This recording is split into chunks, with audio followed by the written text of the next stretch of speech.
bo pa zaposlil svojega centra Lalić.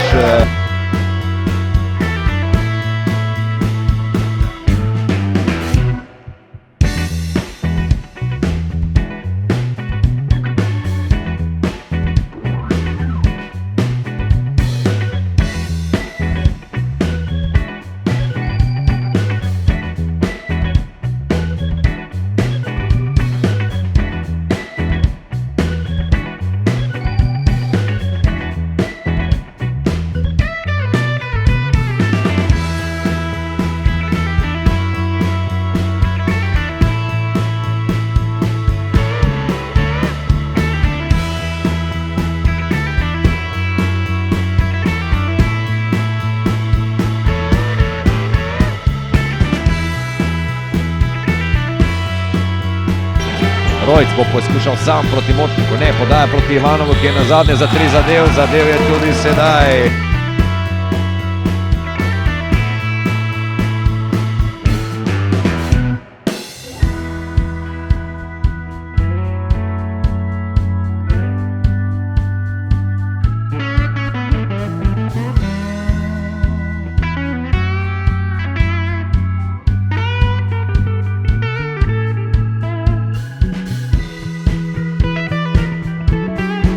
Podajo Jan Močnik, čaka Ronda.